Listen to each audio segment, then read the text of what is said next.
আর অনু village রান্নাঘরে সকলকে স্বাগত।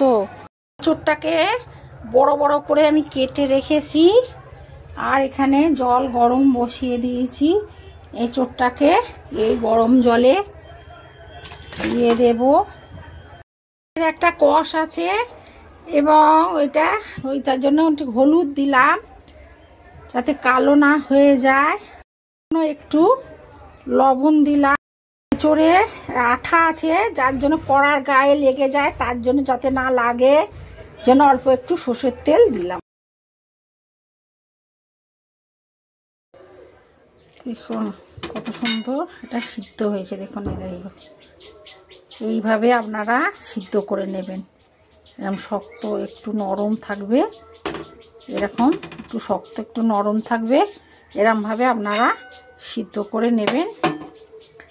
এবার নামিয়ে নেব। আমি দুটো মাঝারি পেঁয়াজ কুচিয়ে রেখেছি। 1 চামচের মতো রসুন বাটাটা যেন হয় সেইরকম পরিমাণে আপনারা নেবেন। আপনাদের যতটা এঁচোড় থাকবে সেই পরিমাণ অনুযায়ী নেবে।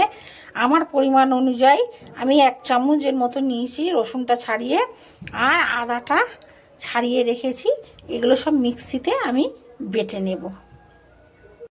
টমেটো কুচিয়ে দিলাম, ভেতরে দানাটা ফেলে দিয়ে শাঁসটা শুধু দিয়েছি। কড়াতে তেল দিয়েছি, তেলটা গরম হয়ে গেছে। আমি প্রথমে অল্প একটু চিনি দেব যাতে এর রংটা বা কালারটা খুব সুন্দর আসে।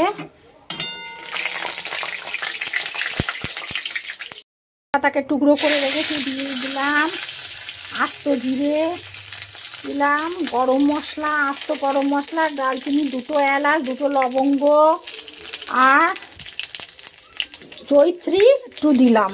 আমি এগুলো বেটে নিয়ে এসেছি, আমি এটা আস্ত মশলার মধ্যে দিলাম। দিয়ে ভালো করে এটা মশলাটাকে কষে নেব। ভালো করে মশলাটাকে কষে নেব। মশলাটা থেকে তেল বেরিয়ে গেছে।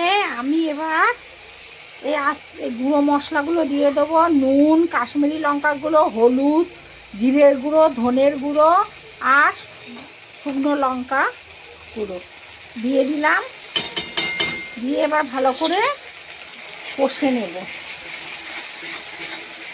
মশলাটা আমার কষা হয়ে গেছে। আমি এবার সিদ্ধ এঁচোড়টা মধ্যে দিয়ে দেব। ভালো করে মশলার সাথে এঁচোড়টা কষে নেব।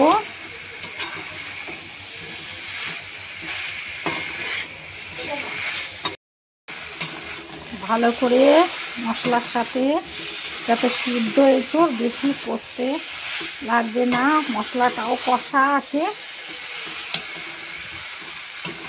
সুন্দর রংটা এসেছে দেখুন। আপনারা চিনিতে এই তেলের ওপর একটু চিনি দিয়ে দেবেন, সেটা রংটা ভালো হবে। ভালো করে খুব ভালো করে কষে নেবেন যাতে মশলার গন্ধটা যেন না থাকে। গরম জলটা দিলাম, চামচ গরম মশলা দিলাম, ঘি 1 চামচ দিয়ে দিলাম। দেখুন কালারটা কত সুন্দর, রংটা এসেছে একদম অনুষ্ঠান বাড়ির মতো। এঁচোড়ের কালিয়াটা আমার হয়ে গেছে, নামিয়ে নেব। কালিয়া কেমন লাগলো জানাবেন, চ্যানেলটাকে লাইক সাবস্ক্রাইব করবেন।